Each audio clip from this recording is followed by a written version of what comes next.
How do you forgive parents who destroyed your life over a baby that never even existed? When they showed up at my door 22 years later asking to see their grandchild, I realized they still thought they owned my story.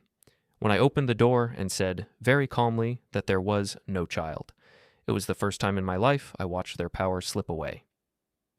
Before we dive deeper into this story, I have one small request. Please subscribe, drop a like, comment, and hit that hype button to boost this channel so more people can discover these incredible stories. My name is Brent Marrow, and until the night my doorbell rang 3 times in a row, I was happy to pretend I did not have parents. It was a Thursday, already dark outside, the kind of evening that makes the city windows look like little glowing rectangles. I sat at my small desk in the corner of my living room, laptop open, a mug of lukewarm tea beside a stack of color-coded folders, trust and estate files, other people's messy families, other people's secrets. I liked the work. It was clean, numbers, clauses, signatures, nothing like the chaos I grew up in. My phone buzzed once on the table with an unknown number. I glanced at it and let it go. Clients did not call me at that hour, and the rest of the world had learned to email. The buzzing stopped. I went back to the spreadsheet in front of me, adjusting a column, checking dates, confirming that somewhere out there a grandfather's wishes would be carried out exactly as written. The doorbell rang. At first it was one long press, impatient, then another, shorter, then 3 sharp taps that made the cheap metal of the old button rattle against the door frame. I remember thinking that whoever it was did not understand how apartment buildings worked. People had neighbors, people could hear. I stood up slowly. I was not afraid exactly, more curious, annoyed.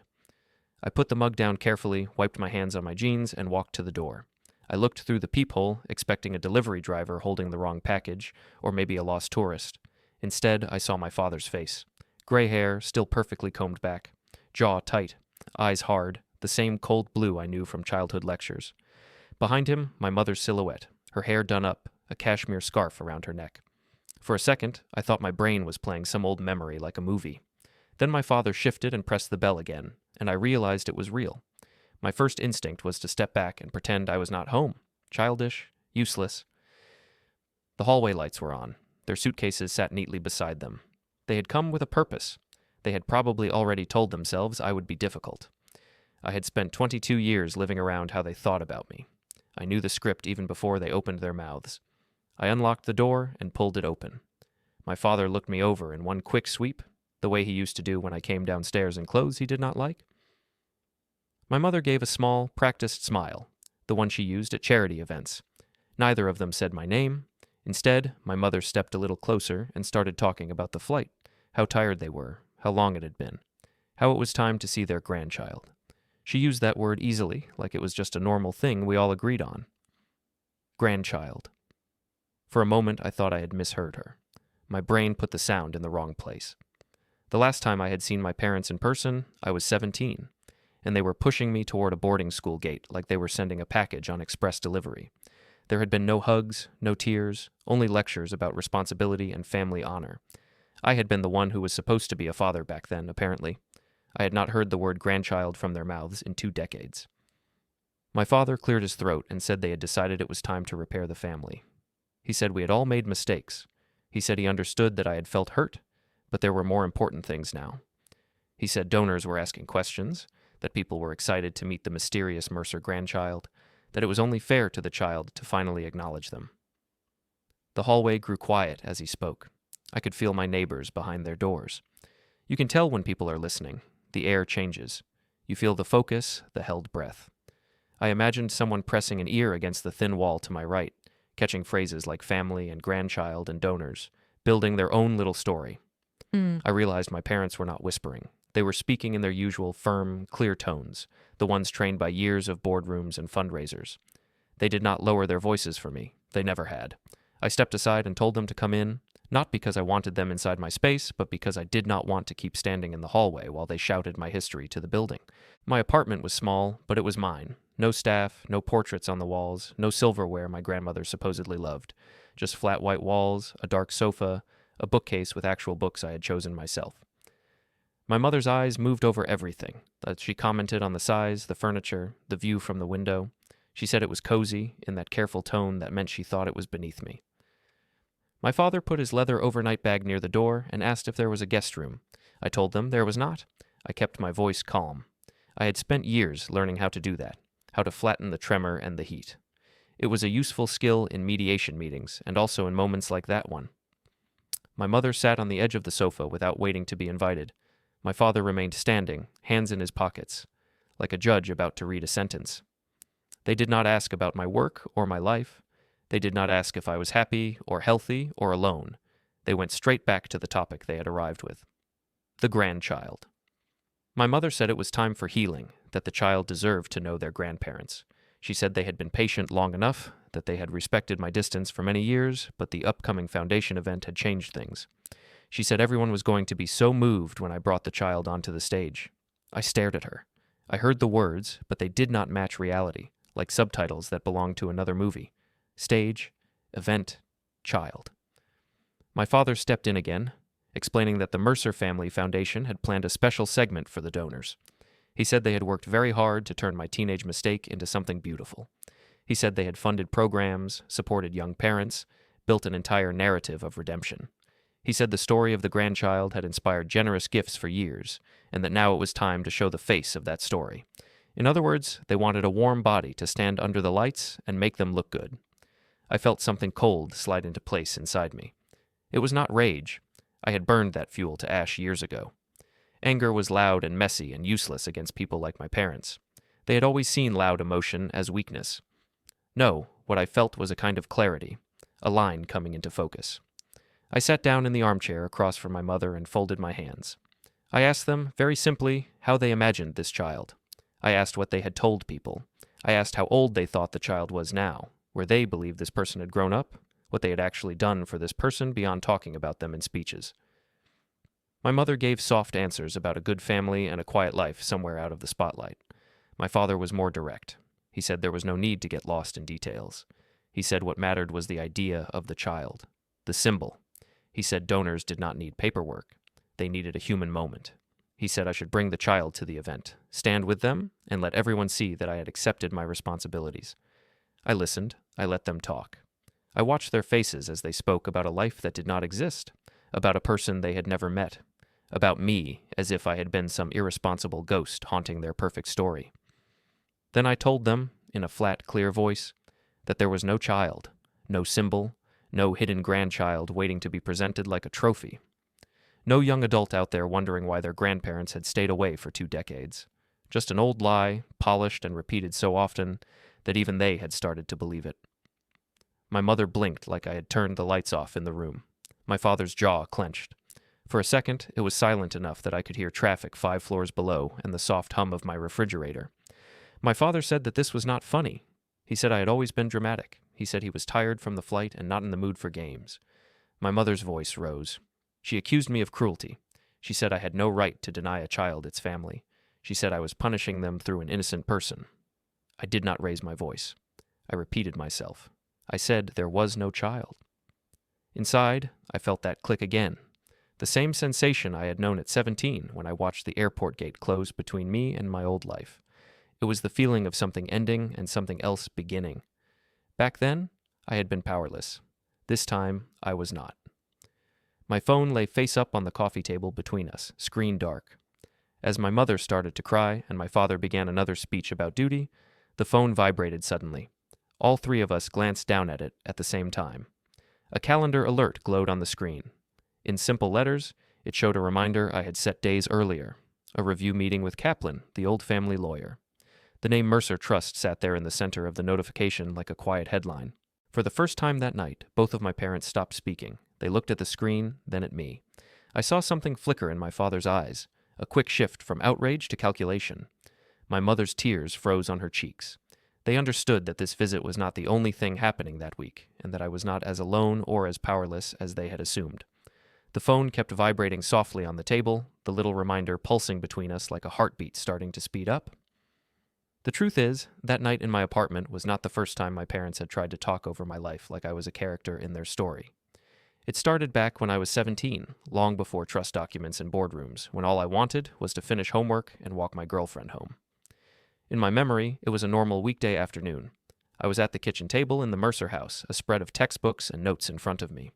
The kitchen always smelled faintly of lemon cleaner and whatever the chef had cooked earlier. The marble counters glowed under the soft lights, and the family portraits on the walls watched, frozen in their frames, all smiles and perfect posture. I was halfway through a math problem when my mother called my full name from the other room. Not Brent, but the long version, the one she used when I had done something wrong. The sound of her heels tapped across the hardwood floor like a metronome counting down. I walked into the formal dining room and stopped in the doorway. Lily was there, sitting on the edge of one of the stiff, polished chairs. Her parents sat on either side of her, faces tense. My father stood at the head of the long table, hands resting on the chair back like it was a podium. My mother was at his side with a folded tissue in her hand, even though she was not crying. Lily's eyes met mine. They were red and puffy, and she looked like she had been crying for a long time. No one asked me to sit down. My father simply cleared his throat and started speaking. He said that Lily had come to them with news. He said there was a situation. He used those words instead of saying it clearly. My mother added that Lily thought she might be expecting. She glanced at Lily's mother, who stared straight ahead, embarrassed and furious in equal measure. Lily tried to speak, but my father cut over her. He said he would handle it. He said we were young and foolish. He said this was serious. He said there were reputations at stake. He did not say my name once. I remember my heart pounding so hard I could hear it in my ears. I tried to ask Lily if she was okay, if she had seen a doctor, what she wanted to do. My father lifted a hand toward me without looking and told me to be quiet. He said the adults were talking. My mother nodded along, shoulders tight. Lily's dad looked at me with a mix of disappointment and anger. Her mom refused to meet my eyes. Lily herself stared down at her hands, twisting a crumpled tissue into a little ball. My father talked about options. He talked about arrangements. He talked about supporting Lily and her family while also protecting the Mercer name. He said he would speak to lawyers, to the school, to certain people at the hospital. He said they would handle this sensitively. He said I needed to show I could be responsible. He did not ask what I wanted. He did not ask what Lily wanted. He did not ask either of us anything. When the meeting ended, my mother stood and walked Lily and her parents to the door with a calm, careful voice. She said they would be in touch. She used that same voice she used with donors. It was smooth, reassuring, and somehow cold underneath. I tried to follow them, tried to catch Lily for just a second, to say something, anything. My mother stepped in front of me and put a hand on my chest. She said it was better if we did not see each other for a while. She said emotions were too high. She said I needed to focus on my future. I told her I wanted to talk to Lily alone. I told her I needed to know what was going on. She said I had done enough and that my father would deal with it. Then she held out her hand and told me to give her my phone. I still remember the feeling of the plastic case sliding out of my fingers. That little rectangle had held my whole teenage life. Texts from friends, late-night messages from Lily, stupid memes, homework reminders. My mother took it like she was taking away a toy. She said it was temporary. She said I was addicted to it anyway. She said I could have it back when things had settled. The next morning, they told me to get dressed in my uniform and meet them in the car. They did not say why. At school, instead of going to class, they led me to the headmaster's office. The headmaster was a tall man with white hair and a serious face. He stood up when we came in. My father shook his hand like they were old friends. My mother stayed close to my father's side. I sat in the chair opposite the desk, feeling like I was on trial. My father did most of the talking. He said that, for personal reasons, they had decided to move me to a different school. He said it was a better fit, a prestigious boarding school out east. He said I would grow from the experience. He said it was an exciting opportunity. The headmaster nodded and said something about respecting parents' choices and wishing me the best. He glanced at me with what might have been pity. He did not ask my opinion. No one did. I tried to protest. I said I didn't want to leave my school, my friends, my life. I said I had responsibilities here. My father just looked at me with that cold blue stare and said that I had already shown I could not be trusted to manage my own responsibilities. My mother dabbed her eyes with her tissue and said she hated to do this, but it was necessary. The headmaster avoided my gaze. When we stepped out of his office, the hallways were full of students heading to class. Word travels fast in a small school. I could feel eyes on me as I walked back to my locker under my father's watchful gaze. Someone whispered near the drinking fountain, and a half-laugh broke out.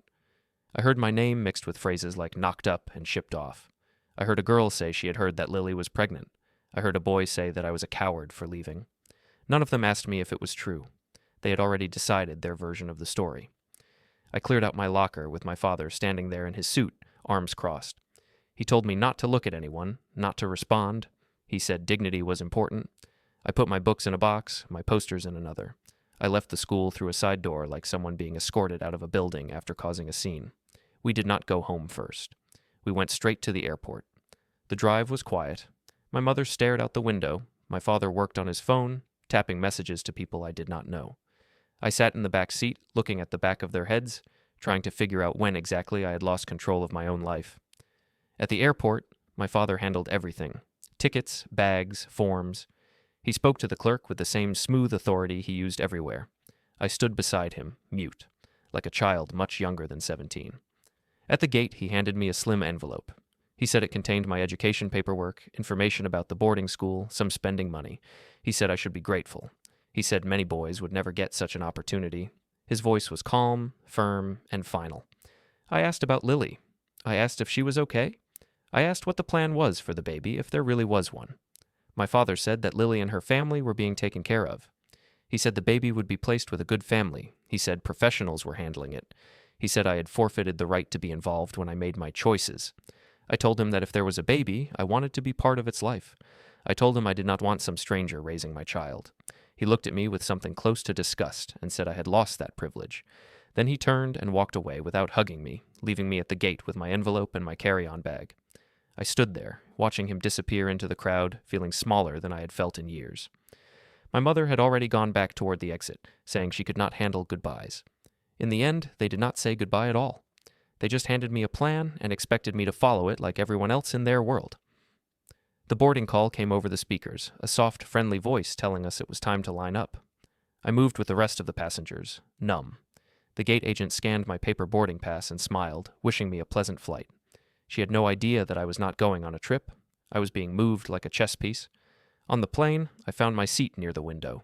I shoved my bag into the overhead compartment and sat down. My hands shook as I buckled the seatbelt. I stared at the seat in front of me. People around me chatted about vacations and business trips. A baby cried somewhere in the back of the plane. For the first time since the dining room, I let myself think clearly about Lily. I pictured her sitting in my parents' house, crying. I pictured her in a doctor's office, scared. I pictured her parents arguing in their small kitchen, blaming me. I reached into my pocket out of habit, looking for my phone. My fingers closed on air. My mother still had it. I looked around and saw the little row of payphones across the terminal through the airplane window behind the glass. They might as well have been on the moon. Then I remembered the slim envelope in my bag. I pulled the bag down, dug through it, found the envelope, and opened it. Inside were documents about the school, a printed schedule, a bank card, and my phone. They had slipped it back in, probably at the gate. It was turned off. I pressed the button until it lit up. The screen came to life, slow and sluggish. My heart raced. As it loaded, a barrage of notifications popped up from the hours and days I had been cut off. Missed calls, voicemails, texts. My eyes flew over the list, looking for Lily's name.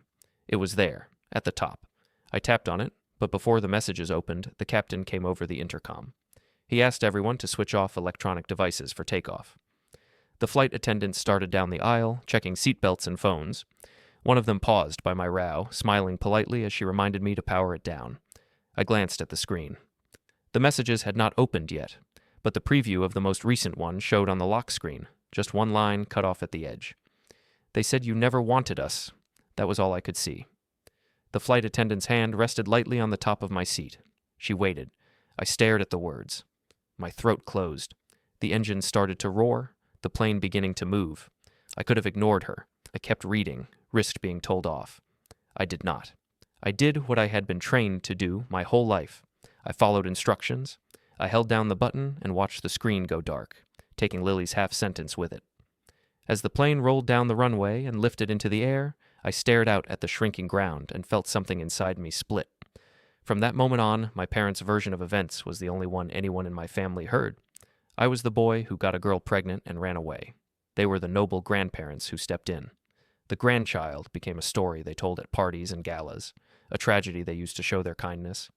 And somewhere in my chest, a question hung in the empty space where the rest of Lily's message should have been. Boarding school was beautiful, in the way a catalog is beautiful. Old stone buildings, green lawns, trees that turned orange and red in the fall. The brochures made it look like a dream. To me, it felt like a very expensive prison. The first weeks there, I moved through my days like a ghost. Classes, meals, homework, lights out. No familiar faces, no Lily, no old friends. When people asked where I had come from and why I had transferred in my junior year, I repeated the version my parents had given me. I said my father thought this school would help me focus. I left out everything else. I got my phone back, but the service plan had been changed. Many of my old numbers were gone. My parents said the carrier had messed up the transfer. They said it was annoying, but no big deal. I knew better. They had always believed that control of information meant control of reality. Still, I did what I could. I tried to call Lily using the number from memory. The first time, the call did not go through. The second time, a recorded voice said the number was no longer in service. I tried a few of our mutual friends. Some numbers rang and rang with no answer. Others went to voicemail. I left messages, asking them to tell Lily I was sorry, that I wanted to talk, that I had not chosen to leave. Weeks went by with no reply. I checked my email obsessively. I wrote to Lily at the address she had used for school. The messages bounced back. I wrote to a friend who had physics with us. He wrote back once, briefly. He said things were complicated back home. He said it was better if I focused on my new school. He did not say anything about Lily or the pregnancy. Over that first year away, my parents called occasionally. They asked about grades and sports. My father lectured me about how this was my chance to prove I was worthy of the family name. My mother talked about charity work, events, people I did not know. They did not mention Lily. They did not mention a baby. Whenever I tried to ask, my father changed the topic. My mother pretended she did not hear the question. The school had counselors, but I did not tell them much. I did not know how to explain being treated like both a shameful secret and a public story at the same time. Instead, I poured my energy into work. I studied hard, joined clubs, built a new version of myself that did not depend on my parents' approval. Time went on. I graduated. I got into college on the East Coast. My parents were pleased. They said the boarding school had done its job. They sent me a check and a short note about making them proud. Again, no mention of anything that had happened back home. In college, freedom felt almost frightening. I could choose my classes, my friends, my schedule. I could walk out of my dorm and not see my father's shadow on every corner. But that old unresolved question still sat in the back of my mind. What had actually happened with Lily? I tried again to reach her. Social media helped. I searched her name everywhere. There were old tagged photos from high school, then nothing. It was like she had disappeared. One night, near the end of my second year, I was studying in the library when a message came into my inbox from an address I did not recognize. The subject line was simple. Lily. It was from an old classmate I barely remembered, someone who had not talked much back then. He said he had heard I was in town for a few days visiting home. My parents had mentioned it in a family email. He said he had run into Lily recently. He wrote that she might be willing to see me. At the bottom of the message, there was an address for a small cafe in our hometown and a time. I stared at the screen for a long time before replying. My first reaction was suspicion. My parents had played with information before, but the email felt real. The wording was plain, not polished. It read like someone doing a favor, not following orders. A week later, I flew home for a short visit. I did not tell my parents why. I gave them the version they liked to hear. That I had some free days and thought it would be nice to visit. They were pleasantly surprised. They invited me to a dinner with some foundation donors. I declined. I said I had already made plans. My father sounded displeased on the phone, but he did not push it. The cafe was small and warm, tucked into a corner of an older part of town. When I walked in, I smelled coffee and baked bread. A few people sat at tables, talking quietly or looking at laptops. I scanned the room and almost missed her. Lily was at a table by the window. Her hair was shorter. She looked older, of course, but not in a bad way. There were lines at the corners of her eyes that had not been there before, and a tiredness in her shoulders that I recognized from my own reflection. When she saw me, she stiffened for a second, then forced her shoulders to relax. We did not hug.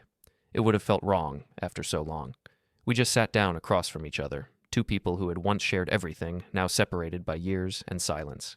She told me her side in a low, steady voice.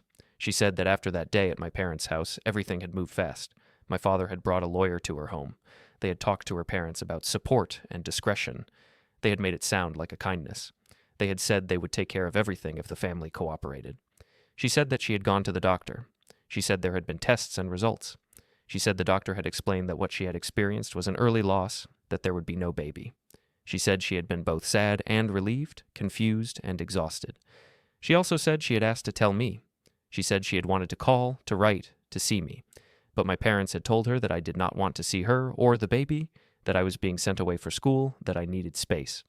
They had told her that the best thing for everyone was to cut contact, at least for a while. They had asked her not to call, not to write, not to show up at the house or the school. She said they had given her family some money, framed as help, and that over time the whole mess had been pushed into a quiet corner of her life. She had finished school, gotten a job, tried to move on. She had carried the idea that I had abandoned her, and a child we never actually had. When I told her that I had never said any of that I had been trying to reach her, that I had seen half a sentence on my phone that day at the airport and then lost it, she went very still. For a moment, I thought she might get up and leave. Instead, she just looked at me like she was seeing a stranger wearing my face. We sat there for a long time, just letting the facts hang between us. There was no dramatic reunion, no sudden forgiveness. Too much time had passed. We were different people now. But a piece of the old wound finally had a clear shape. It was not just teenage mistakes and bad timing. It was deliberate control by two adults who had decided our choices, our feelings, and even our grief belonged to them. Later that year, back at college, I saw my parents again, but not in person. I saw them on a screen. I was in a common room with a few other students. Someone had pulled up a video from a charity gala held in our city. They were studying nonprofit strategy and wanted to see how big donors presented themselves. When the video started, I heard the host introduce two very generous benefactors, Greg and Linda Mercer. My parents walked onto the stage in expensive clothes, smiling. My mother spoke first, telling a story about a young couple who had made a mistake in high school. She described a scared girl and an irresponsible boy. She talked about how, thanks to their foundation, the baby had been placed with a loving family. She said they prayed for their grandchild every day. The word hit me like a slap. Grandchild. She did not say my name, but she did not need to.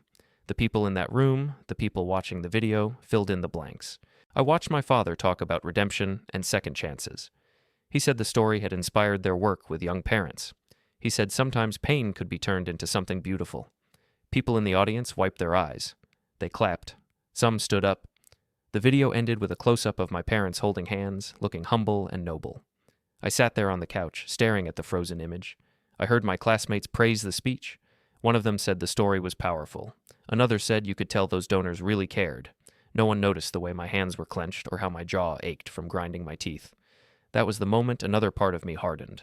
The questions were gone. In their place was a simple, cold fact. My parents had taken my pain and turned it into public currency. They had used a baby that had never been born and a girl they had silenced to polish their own image. I decided then that I would not give them anything else for free. I switched my major to law. At first, it was just practical. I wanted a good career that did not depend on my father's firm.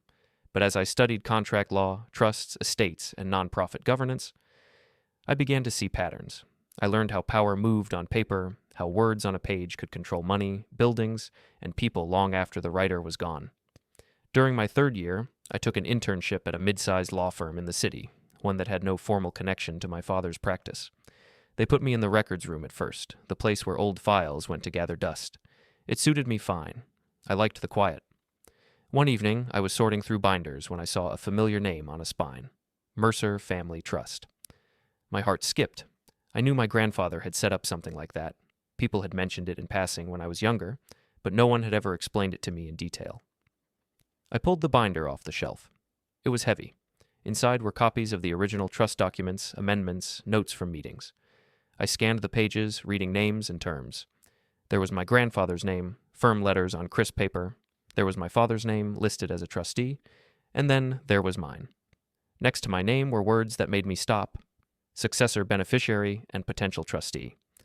I read it twice to be sure. The language was formal and dense, but the meaning was clear. My grandfather had set up a structure where, someday, I could take on real authority over the family assets and the foundation. It was not just about money, it was about control. A loose page slipped out and fluttered to the floor. I picked it up. It was a summary of certain clauses, including one that caught my eye. It mentioned misrepresentation of family relationships for personal gain as grounds for removal of trustees. Misrepresentation of family relationships. I thought about my parents on that stage, telling the world about a grandchild. I thought about Lily in the cafe, telling me there had never been a baby, just an early loss and a lot of pressure. I thought about the word grandchild being used in speeches, reports, and fundraising letters. The air in the records room seemed to grow sharper. I did not fully understand the clause yet. I did not know how exactly it could be used, or when, or by whom. but I saw enough to know there was a seam in the wall my parents had built around themselves. Someone, my grandfather, had thought about a situation where trustees might abuse a story about family for their own benefit, and had written a rule to deal with it. I put the loose page back and slid the binder into its place. For the first time, I felt something like leverage in my hands, even if it was only a thin idea. As I stood there alone among the shelves, the phone on the records desk rang. The sound echoed off the walls, sharp and sudden. I walked over and looked at the caller ID. The small screen displayed a name, Kaplan and Associates. I knew that name. Mr. Kaplan had been my grandfather's lawyer. He had been at the house when I was younger, always quiet, always watching. I remembered him at the funeral, saying a few words to me before my father pulled him away for a private talk. The phone kept ringing. I stared at the flashing name and felt that familiar click inside my chest again, the one I had felt at the airport, at the cafe, in front of the video screen. This time, I reached out my hand. I picked up the phone. On the other end, a calm, older voice asked for me by name. He introduced himself as Michael Kaplan. He said he had heard from one of the partners that I was working in the records room and that I had pulled a certain binder. He did not say which binder. He did not have to. I remember leaning against the desk, the phone slick in my hand. He asked how I was finding the internship. He asked about school. Then he said something that made my stomach tighten. He said my grandfather had always expected me to be the one who cared about details. I asked what he meant. He said that my grandfather had built his trust with the idea that it would protect the family, not just the people in charge at the time. He said there were clauses in the document that most people ignored until they needed them. He said that if I ever wanted to discuss it, his door was open. We ended the call quickly. I was still just a student then. I did not feel ready to challenge my parents with legal terms and old paper, but the fact that he knew I had seen that binder and that he had taken the time to call lodged itself in my memory like a small, sharp stone. Years passed. I finished law school, but I did not go to work for my father's firm. I took a position in a smaller practice that handled trusts, estates, and nonprofit compliance. I learned how to untangle bad governance and quiet abuses of power. Clients came in with their own stories, their own versions of families who had gone wrong. I kept my head down and did the work. My parents and I spoke rarely. Birthdays, holidays, the occasional formal message about some family event. Their emails were more like press releases than letters. I never forgot the binder or Kaplan's offer, but I did not act on it. I told myself that distance was enough. I had built a life without them. That was my victory. Then they showed up at my door asking for a grandchild that did not exist, and all the old lines connected in my head. After the calendar alert buzzed on my coffee table and my parents saw the words Mercer Trust glowing on the screen, the mood in my living room shifted. My father's voice lost some of its edge. He asked what the meeting was about. He asked how often I spoke to Kaplan. My mother dabbed at her eyes and asked if we could work this out as a family before involving lawyers. I told them the meeting was routine. I told them I handled trusts for a living now, not just theirs. I did not give further details. They watched me with new caution, as if I had grown teeth while they were not looking. They stayed in my apartment for another hour, circling the same argument about the grandchild. They insisted there was a child. They insisted that the foundations and programs they had built around that story had done good work. They said donors were expecting to meet someone at the upcoming event. They said it would be humiliating to admit there was no figure behind the story. I listened and let them talk. Then, when they finally ran out of words, I told them I needed time to think. I told them I would not promise anything that night. I told them that if there was going to be any kind of public statement, it would have to be the truth. My father did not like that answer. He tried to pressure me. He reminded me of everything they had paid for over the years, every school, every opportunity. He said I owed them. My mother added soft pleas about family unity. I walked them to the door without raising my voice. I said I would be in touch. When the door closed behind them, the apartment felt quiet in a different way than before. Not peaceful, charged. I stood there for a moment, staring at the wood grain of the door, then went back to my desk. I opened my laptop and pulled up my calendar. The meeting with Kaplan was set for the next morning. I moved it to an earlier time and sent a note asking if he could see me before his usual day started. Within minutes, he replied that he would be there. Before I went to bed, I sent a short message to my cousin Jenna. We were not close, but we were the same age and had grown up at the same family gatherings. Out of everyone in the Mercer orbit, she was the one who had occasionally looked at me with something like curiosity instead of judgment. I asked if she had time for coffee the next day. She said yes almost immediately. The cafe we chose was near my office, a neutral place with cheap chairs and good pastries. When Jenna walked in the next afternoon, she looked nervous. She hugged me, then sat down and wrapped both hands around her mug as if it were an anchor. She said everyone in the extended family had heard the story about me and Lily. She said the version they had been given was that I had gotten a girl pregnant, refused to step up, and been sent away.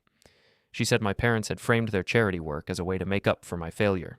She said the mysterious grandchild had become a kind of legend at holidays, a tragic figure they prayed for, a reminder of the family's supposed compassion. I asked what people expected now. She said there was talk that I might finally present the grandchild at the next foundation event. She said donors were excited. She said some board members had raised quiet questions about the story, about records and documentation, but that my father had always brushed them off. She said there was a rumor that the bank overseeing the trust wanted more clarity. I watched her as she spoke, seeing how deep the lie had gone. It was not just a story my parents told to outsiders. It was the spine of their identity. It was how they made sense of themselves as good people. When I asked Jenna how she personally felt about it, she hesitated. She admitted that she had always wondered why I had never tried to find the child. She admitted she had been angry with me for years. Then she said that listening to me now, seeing my face, she was not so sure she had ever gotten the full picture. I did not tell her everything in that moment. I just told her that the story people had heard was not the truth, and that very soon the truth would have to come out. She looked at me like she wanted to ask more, but she did not push. Instead, she said one thing that stuck with me, that my grandfather had trusted me. She had heard grown-ups say it when they thought the kids were not listening. As I walked from the cafe to Kaplan's office, those words echoed in my head. Kaplan's firm was in an old downtown building with a heavy glass door and brass handles worn smooth by years of use. The waiting room smelled faintly of paper and coffee. His assistant nodded and led me back to a small office lined with shelves. Kaplan looked older than I remembered, but his eyes were the same, sharp behind his glasses. He stood when I entered and shook my hand. He said it had been a long time coming. I told him about Lily's cafe confession years ago. I told him about the video of the gala. I told him about my parents at my door talking about the grandchild as if a real person had been hidden somewhere all this time. I told him what Jenna had said about the foundation and the donors. I kept my voice steady and my facts in order. Kaplan listened without interrupting, occasionally jotting down a note. When I finished, he opened a drawer and pulled out a familiar binder, thicker now, with more tabs. He did not slide it across the desk. He kept it on his side, but he tapped one section with his pen. He reminded me of the clause about misrepresentation of family relationships for personal gain. He said my grandfather had insisted on that language. He said my grandfather had loved the idea of philanthropy, but had hated hypocrisy even more. Kaplan explained in calm, measured sentences that as the named successor beneficiary, I had rights I had never used. I could call for an emergency governance session. I could present information to the board that might affect the foundation's compliance and reputation. Under certain conditions, I could even trigger a vote to remove trustees. He made it clear that this was not a game. If I went down that road, there would be public consequences. My parents could lose control of the foundation, of the trust, of the story they had built around themselves.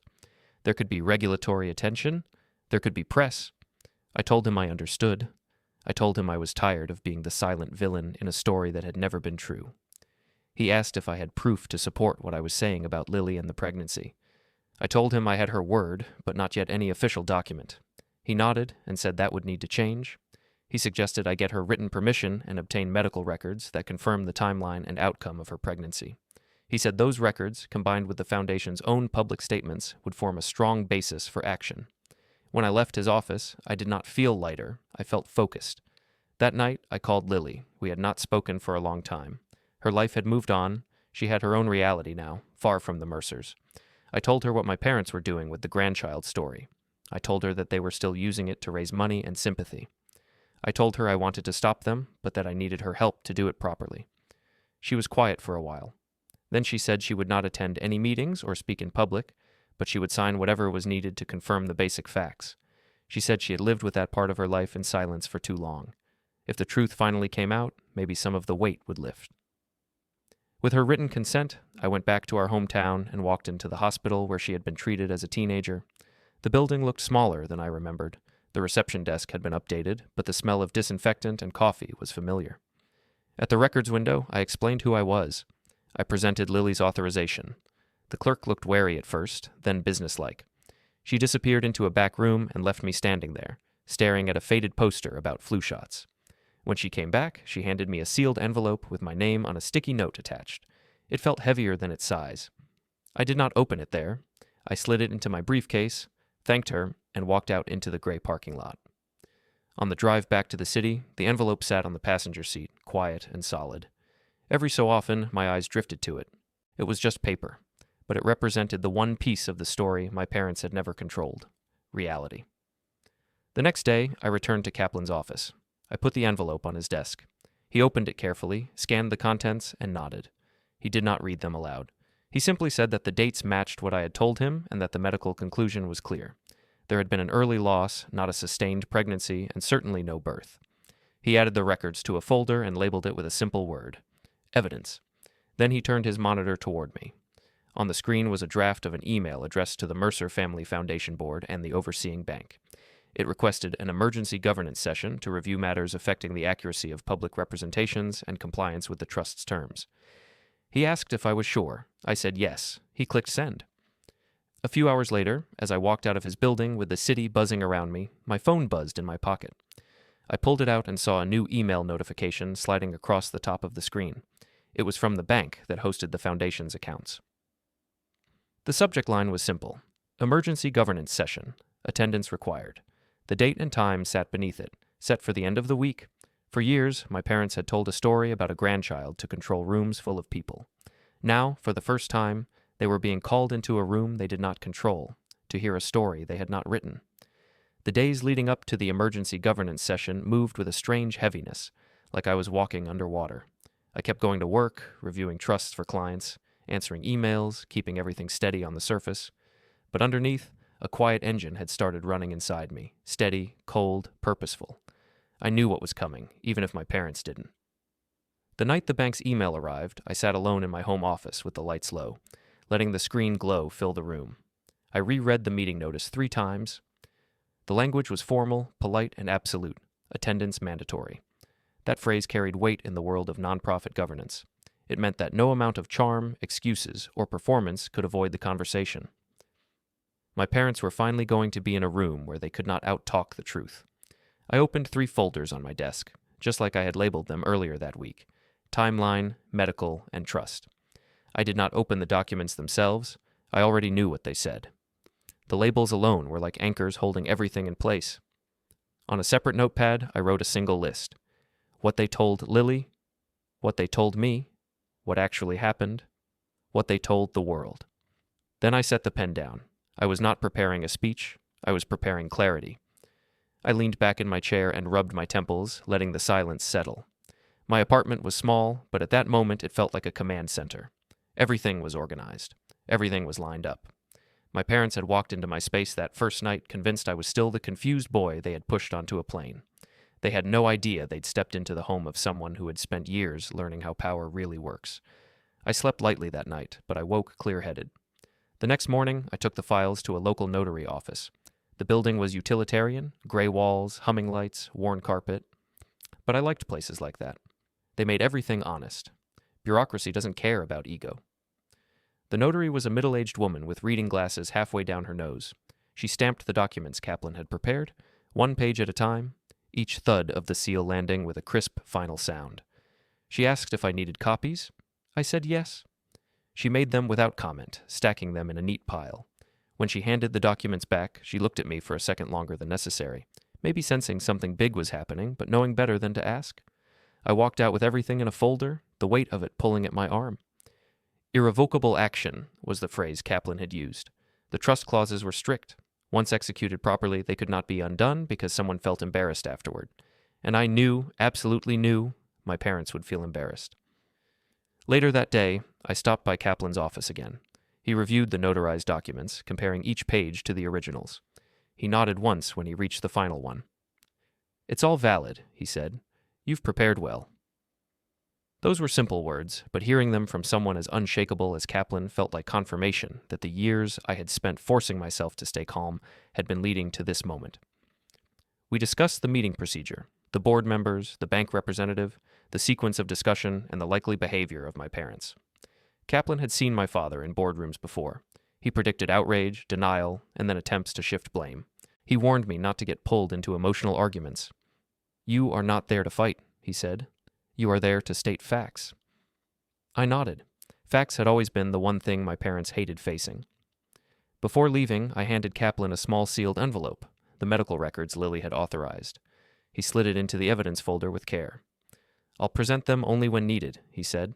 "That's all I want," I replied. That afternoon, I walked to a nearby park to clear my head. Families passed by, people walked dogs, a group of kids played soccer on the grass.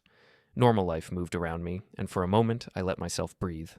I sat on a bench and watched the trees sway. I was about to tear down something my parents had built for years, but none of it was real. It was an illusion built on a lie, and lies collapse when you push them hard enough. My phone buzzed in my pocket. It was my mother. She didn't say hello. She went straight into soft, quivering words. She said she and my father had received the meeting notice. She asked if I had done something. She asked if I planned to embarrass them. She said that donors were flying in, that the event was days away, that the family reputation was at risk. Her voice broke on that word, reputation. Not family, not truth, reputation. I said only that I would be at the meeting and they should be prepared to hear things they had avoided for years. She whispered, "Brent, please," like I was doing something cruel. I didn't answer. She eventually hung up. That night, my father called. His tone was completely different. No softness, no fear, pure command. He said he hoped I understood the implications of what I was stirring up. He said the trust was complicated. He said the board would not appreciate disruptions. He said I was risking consequences I didn't fully grasp. I let him speak until he paused. Then I asked him one question. "Why did you tell people there was a grandchild?" He was silent long enough that I thought the call had dropped. Then he said the words I had heard too many times. "It was necessary." He hung up. I put the phone down gently, not angry, just resolved. The next day, I met Lily again, this time on a video call. She was at her kitchen table, her son's school project visible in the background, a volcano made of cardboard and paint. She looked tired, but at peace. I told her the meeting was set for the end of the week. I told her I would not use her name in the room. I told her only the facts would be mentioned, nothing personal. I told her she did the right thing by allowing the records to be used. She asked if I wanted her to write anything else. A short statement, maybe. I could tell it was difficult for her to reopen that part of her life, but she offered anyway. I said her existing statement was enough, and that she deserved to move on without reopening old wounds. She nodded and said she hoped the truth would finally matter to someone other than the two of us. After our call ended, I sat there for a long time, staring at the blank wall across from me. I felt something shifting, an old weight loosening. That night, I decided to see the boardroom ahead of time. The Mercer Family Foundation's office was in a downtown bank tower. The security guard recognized my name from the meeting list and let me in. The elevator ride was quiet and smooth. When the doors opened, I stepped into a hallway of polished floors and glass walls. The boardroom was empty, lights off, the city glowing outside the tall windows. I walked inside and stood at the head of the long table, imagining the seats filled, board members with polished shoes, donors with expressive eyebrows, bank representatives checking documents, my parents in their usual chairs acting like nothing in their world was ever their fault. I practiced one sentence, the one I knew would freeze the room. There has never been a Mercer grandchild. My voice echoed in the empty space. I said it again, slower. I wanted the words to feel calm, not angry. The truth didn't need heat, it only needed clarity. I tried to picture how my parents would react. My father would go red first, then white. My mother's hands would fly to her chest. They would try to talk over me, but Kaplan would be there. The bank representatives would be there. The medical records would be there. The trust clauses would be there. I felt no fear, only focus. As I turned to leave, the boardroom door clicked shut behind me with a soft, final sound. On the day before the meeting, I returned to my office and wrapped up client work early. My colleagues didn't know anything was happening. To them, I was just another associate finishing paperwork. It felt grounding, in a strange way, to be surrounded by normal tasks while preparing to dismantle my parents' public image. That evening, my parents came to my apartment again. This time, their knock was cautious, almost hesitant. They looked different, tired, shaken. My mother's makeup was smudged. My father's tie was crooked. They stepped inside without waiting for me to invite them. My father tried a new tactic, cooperation. He said we should coordinate messaging. He suggested we present a unified story at the meeting, something about privacy, about misunderstandings, about respecting boundaries. He said the board did not need details, only reassurance. My mother pleaded. She said she did not care about the foundation, she cared about me. She said if I revealed anything embarrassing, it would hurt the whole family. She said the past was over and digging it up would only cause pain. I listened to both of them. Then I asked them a simple question. Why didn't you ever tell me there was no baby? The question hit them harder than anything else I had said. My mother's face crumpled. My father looked away. They did not answer. And in their silence, after years of confusion and doubt, I finally got the truth. They had liked the version of me that fit their narrative. The irresponsible son. The boy who needed guidance. The one whose supposed failure gave them a reason to be righteous. They had buried the truth because the lie was more useful. I walked them to the door again.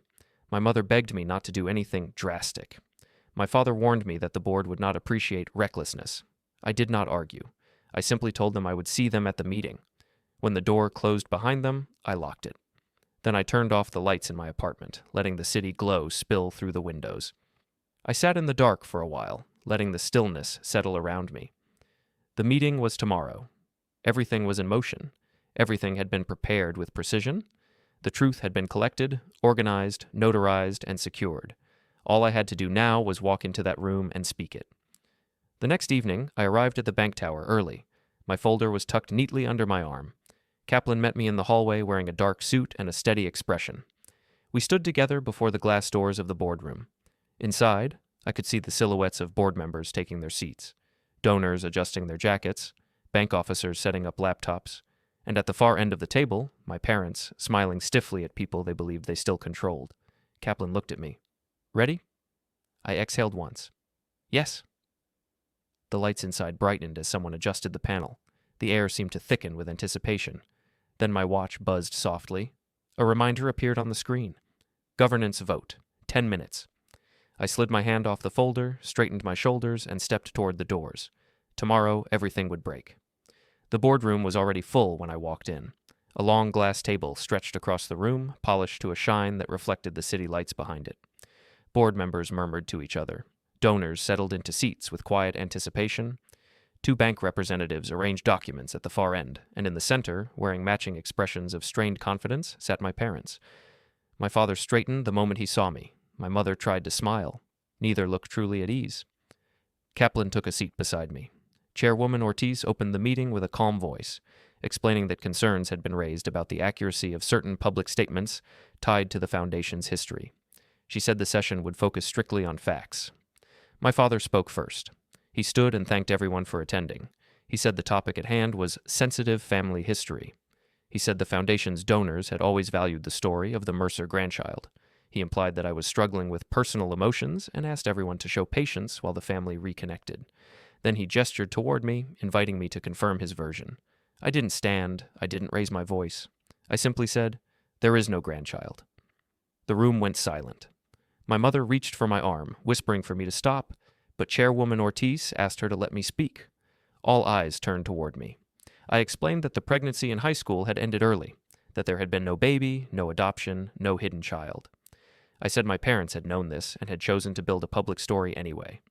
My father tried to interrupt, calling my statements misunderstandings. But Kaplan was already plugging in the USB drive. On the large screen behind us, clips from old charity galas appeared. My parents telling crowds about the grandchild placed in a loving home. Donors murmured. Someone gasped.